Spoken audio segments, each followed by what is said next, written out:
네, 진사로입니다. 73회 한국사 능력검정시험 기본 해설 강의를 11번부터 계속하여 이어드리도록 하겠습니다. 자, 가에 해당하는 인물로 옳은 것은? 하고 물었어요. 자, 이곳은 고려의 외교가이자 문신이었던 가인데요.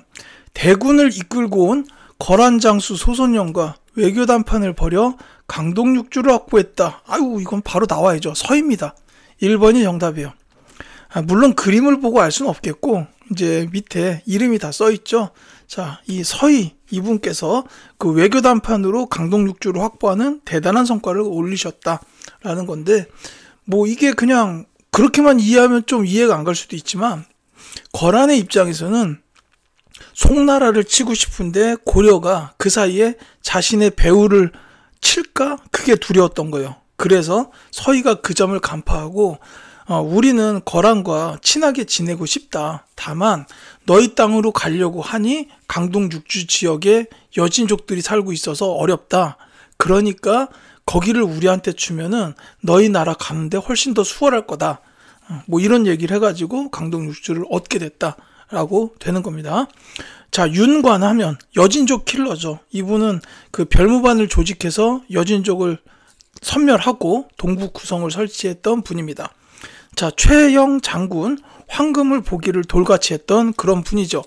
이제 고려 말기의 권문세족 중에서 가장 이제 큰 무예와 인품을 가졌던 장군입니다. 다만 이성계의 위화도 회군 때문에 결국 실각하고 죽음을 맞이하시게 되죠.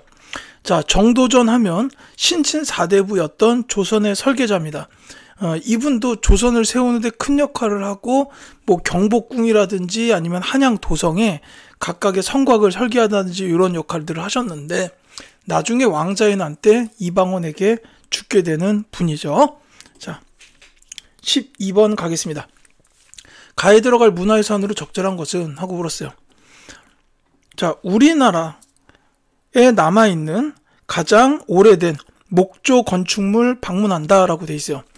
자, 가장 오래된 목조 건축물로 이거를 찾아야 돼요. 뭐 공민왕 때 지붕을 수리했다는 기록은 모르더라도 이 건축물의 양식이 맞배 지붕, 그 다음에 배흘림 기둥이다 라는 것도 같이 기억해 두셨으면 좋겠습니다. 자, 이 우리나라에서 가장 오래된 건축물, 이게 목조 건축이 뭐냐면 안동에 있는 봉정사 극락전이에요. 그래서 정답이 2번이 되겠습니다. 자, 이 맞배 지붕이라는 게 이제 그냥 뭐 이렇게 두꺼운 종이를 반으로 접어가지고 나오는 모양의 지붕 정도로 이해하시면 돼요. 뭐 이렇게 생겼다고 보시면 될려나요? 이렇게 해가지고 뭐 이렇게 띵띵띵 이런 식으로 나온, 요게 씌워져 있는 게 요게 맞배 지붕이라고 보시면 되겠고, 이 배흘림 기둥 같은 경우에는 공포랑 기둥이 이렇게 1대1로 연결되어 있는 이제 그런 양식을 뜻한다고 보시면 되겠습니다. 그래서 이게 이제 안동에 있는 봉정사 극락전이다 라고 이제 보시면 되겠어요. 자, 13번 갈게요. 또 바로 뒤로 가시고, 죄송합니다. 13번. 자, 다음 상황이 나타난 시기를 연표에서 옳게 고른 것은? 하고 물었습니다. 자, 이자겸이 난을 일으킨 것은 척준경을 믿기 때문입니다. 폐하께서 병권을 장악하고 있는 척준경을 포섭하신다면 이자겸의 힘을 약화시킬 수 있을 것이옵니다. 경이 척준경을 찾아가서 회유하도록 하시오 라고 되어 있습니다. 자, 이게 이제 고려의 인종인데 표정이 영 왕 같은 표정이 아니네요. 근데 요 이자겸의 난이잖아요. 그래서 요 이자겸의 난은 지금 보니까 이게 시대가 좀 듬성듬성하게 되어 있어서 찾기가 어렵진 않았을 거예요. 그 문벌 시대의 동요를 상징적으로 보여주는 사건이 두 가지가 있어요. 이자겸의 난하고 묘청의 서경천도 운동이 있죠. 그리고 그 뒤에 무신정변이 일어나게 됩니다. 그래서 정답은 2번 나가 되는 거예요. 이제 이자겸이 그 인종의 외할아버지이면서 장인이기도 했어요. 그러니까 인종이 자기 이모랑 결혼했고, 이 이자겸이 자기 딸들을 전부 다 왕한테 계속 시집을 보냈다는 거예요. 그래서 권력이 어마어마하게 커지니까 요 인종이 이자겸을 견제하려고 하고, 그래서 이 이자겸이 난을 일으킨 거죠. 근데 여기 나와 있던 신하의 말대로 이제 척준경이 결국은 인종한테 포섭이 됩니다. 그래서 이자겸을 배신한 척준경 때문에 결국 이자겸의 난은 실패하게 됐다. 이렇게 이해하시면 되겠어요. 자, 14번 가겠습니다. 다음 퀴즈의 정답으로 옳은 것은? 하고 물었습니다. 자, 본기나 열전 등으로 구성된 기전체 형식이다. 그 다음에 김부식이 왕명을 받아서 편찬했다. 여기서 알아야 되는데 뭐 현존하는 가장 오래된 역사서다라는 것도 있죠. 바로 삼국사기입니다. 그래서 정답은 2번이에요.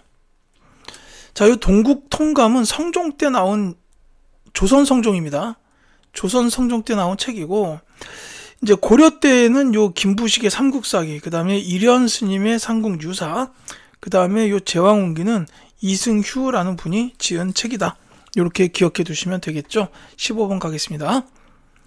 가에 들어갈 내용으로 가장 적절한 것은? 해가지고, 자, 몽골의 침략을 물리친 전투라는 주제로 이제 몇 가지 이제 탐구 주제가 나왔네요. 박서가 귀주성에서 적군을 막아냈다. 그 다음에 송문주가 죽주성에서 적군을 몰아냈다라는 건데, 이제 몽골의 침략을 물리친 전투를 선지에서 찾아주면 되겠습니다. 쭉 읽다 보시면 바로 나오네요. 정답은 4번. 김윤우 처인성에서 부국민과 함께 적장 살리타를 사살했다.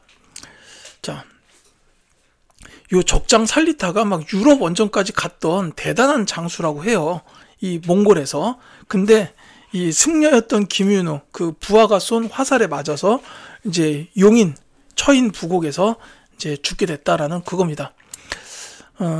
자, 양원수 정족상성에서 적군 물리친 거, 요거는 이제 병인양요죠. 병인양요. 흥선대원군 시기에 있었죠. 이순신 명량에서 적의함대 대파. 이거는 임진왜란. 물론 정유재란 아니에요? 라고 할 수도 있어요. 맞습니다. 임진왜란, 정유재란도 임진왜란에 포함해서 이야기하곤 합니다. 자, 을지문덕 살수에서 적군을 크게 격파하다. 뭐 나와 있지만 이건 살수 대첩이요. 살수는 지금 북한 쪽에 있는 청천강을 뜻합니다. 자, 그 다음 16번 갈게요. 자, 다음 검색창에 들어갈 기구로 옳은 것은? 자, 고려와 조선 초기의 대표적인 구휼기관이다. 재해를 당하거나 생계가 어려운 백성들에게 창고에 비축해둔 곡물을 대여하거나 무상으로 지급하였다라고 나와 있습니다. 사실 이것만 보면은 흑창이라고 답할 수도 있는데, 여기 이제 연관 검색어에 흑창이 있죠. 그러니까 흑창은 고려 태조 왕건 때 만들어졌던 구휼기관인데 이런 역할을 했습니다. 그리고 이게 이제 성종 때 의창으로 이름이 바뀌면서 기능이 좀 더 커지게 됐다라는 거예요. 정답은 1번입니다. 자, 방문국은 이제 문자를 인쇄했던 곳인데, 이게 이제 대표적으로 한성순보랑 같이 기억해 두셔야 돼요. 그러니까 개항기 시기에 한성순보를 인쇄했던 기관이 방문국. 그 다음에 제중원은 광해원하고 같은 이름이 같아요. 그러니까 이게 광해원으로 세워졌다가 나중에 제중원으로 바꿨죠. 우리나라 최초의 근대적인 병원입니다. 그 다음에 활인선은 조선시대의 그 빈민구제 및 치료를 담당했던 기관이에요. 요 다 중요하기 때문에 제가 요 광해원 글씨 잘못 쓴 것 같아요. 지금 죄송합니다. 광해원입니다. 이거는 중요하니까 다시 써야 돼요. 요거는 이게 지우개가 이상하죠. 맞춰서 쓸게요. 광해원입니다. 이렇게 기억해 두시면 되겠어요. 자, 17번 갈게요. 자, 다음 가상 인터뷰에 등장하는 왕의 업적으로 옳은 것은? 자, 이번에 정동행성 이문소를 폐지한 이유에 대해서 말씀해 주세요 라고 했더니, 고려의 내정을 간섭하는 이문소를 폐지하여 자주적인 정치를 실현하기 위해서였소 라고 답을 하네요. 자, 정동행성 이문소를 폐지하신 왕, 이거 반원 자주정책이죠. 그래서 공민왕입니다. 자, 공민왕은 반원 자주정책, 그 다음에 민생 안정정책을 하셨던 분이에요. 그래서 반원 자주정책으로는 요 정동행성 이문소 폐지도 있지만, 그 쌍성 총관부를 공격했다라든지 기철과 같은 친원파 세력들을 숙청했다, 이런 게 있었고, 그 다음에 이제 또 한 가지, 그 민생 안정 대책은 신돈이라는 승려를 등용해서 전민 변정도감을 설치했다. 이제 이런 게 있습니다. 그래서 정답은 3번이에요. 자, 12목을 설치한 왕은 고려의 성종이고, 그 다음에 해동통보를 발행한 왕은 숙종, 그 다음에 노비안건법 실시한 왕은 광종이죠. 모두 고려의 중요한 왕들이기 때문에 기억해 두시는 게 좋겠습니다. 자, 18번 갈게요. 다음 자료에 해당하는 인물에 대한 설명으로 옳은 것은, 자, 고려의 승려로 불교계의 타락상을 비판하며 개혁운동을 전개했고 정의 쌍수를 주장했고요. 사후 불일 보조국사라는 시호를 받았다라고 되어 있습니다. 자, 우리는 이분을 가리켜서 보조국사 진울이라고 부르죠. 자, 바로 진울 스님에 대한 이야기다라고 보시면 되겠습니다. 자, 지금 여기 개혁운동 나왔는데 진울 스님에 대한 가장 대표적인 게 바로 그 결사, 개혁운동이 수선사 결사운동이다라는 거예요. 그래서 정답이 2번입니다. 자, 이 해동 천태종을 창시하신 분은 의천입니다. 대각국사 의천이죠. 고려 중기의 문종 아들, 대단한 스님. 이 의천에 대한 설명이고, 그 다음에 스스로를 미륵불이라고 칭하였다. 궁예. 제가 아까 뭐 이제 잠깐 말씀드렸는데 앞 영상에서 자기 자신을 미륵불이라고 부르면서 왕권을 강화하고 관심법이라고 해가지고 나는 너의 마음을 볼 수 있다 이래가지고 막 신하들을 죽여요. 심지어 자기 아내까지 죽여요. 아내랑 아이까지 뭐 죽이기도 하고 그랬고, 그래서 이제 왕건한테 결국은 뺏기게 된 거죠. 자, 인도 등에 다녀와서 왕 오천축 국전을 지었다. 이건 이제 신라의 승려이신 해초. 자, 이렇게 보시면 되겠습니다. 19번 갈게요. 가에 들어갈 인물로 적절한 것은 하고 물었습니다. 자, 고려 말 양광, 전라, 경상도 도순찰사였던 가가 황산에서 아지발도가 이끈 왜구를 무찌른 사실을 기록한 승전비가 1577년에 세워졌습니다. 자, 이 전투로 백성의 신망을 얻은 가는 이후 위화도 회군으로 권력을 장악하였습니다. 라고 돼 있죠. 자, 이 가에 들어갈 인물 바로 나오죠. 자, 황산에서 왜구를 무찔렀고 위화도 회군으로 권력을 잡은 분, 조선의 태조 이성계입니다. 정답은 3번이 되겠죠. 자, 권율은 임진왜란 때 활약했던 저 행주대첩의 장군이시고, 이 양규는 거란의 2차 침입 때 강동 육주 지역을 돌아다니면서 거란군을 무찌르고 포로들을 구해냈던 대단하신 분. 그 다음에 강감찬은 원래 이제 고려에서 고려의 문관이었는데 이제 나중에 거란 3차 대첩 때 직접 이제 참전을 해가지고 귀주대첩을 승리로 이끌었던 그런 장군이기도 합니다. 특히나 이 양규 장군이나 강감찬 장군에 대한 거는 최근에 그 고려 거란 전쟁이라는 드라마에서도 나왔죠. 그거 뭐 보시면 됩니다. 재밌었어요. 자, 그 다음에 20번 갈게요. 가에 대한 조선의 대외정책으로 옳은 것은 하고 물었습니다.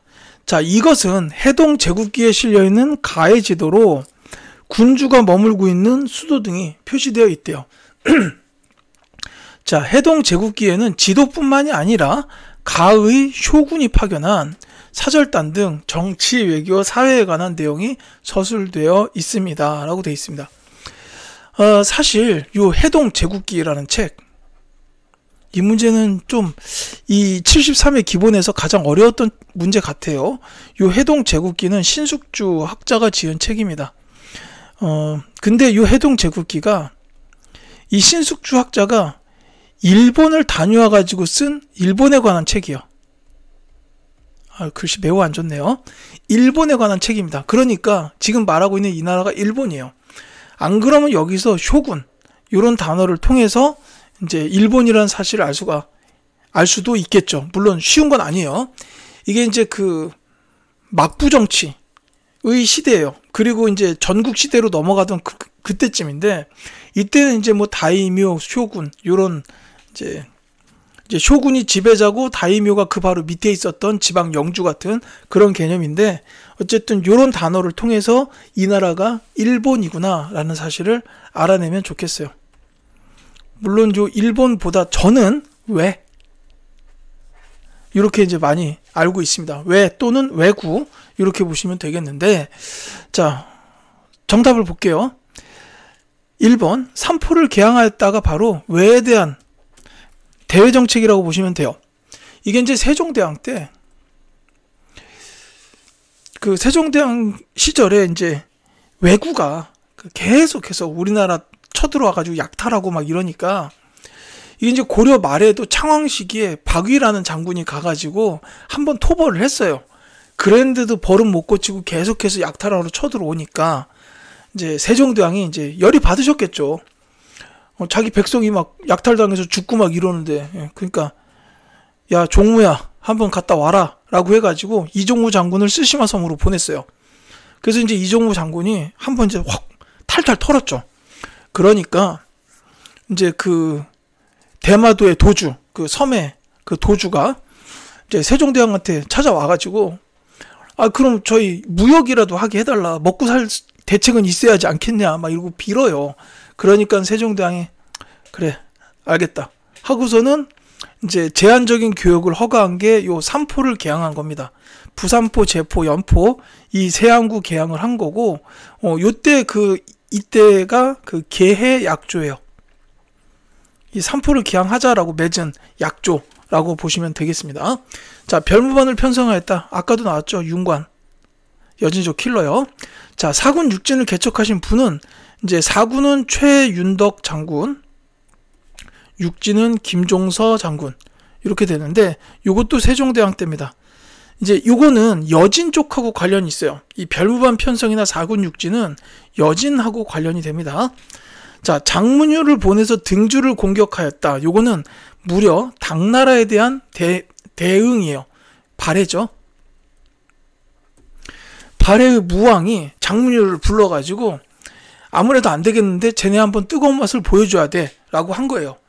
이게 그 당시에 당나라에서 뭐 발해 쪽에 있었던 흑수 말갈들, 뭐 이 흑수 말갈족들을 회유하는 일도 있었고 막 이러다 보니까 발해가 당나라 때문에 위기의식을 느껴가지고 등주를 공격했다라고 보시면 되겠습니다.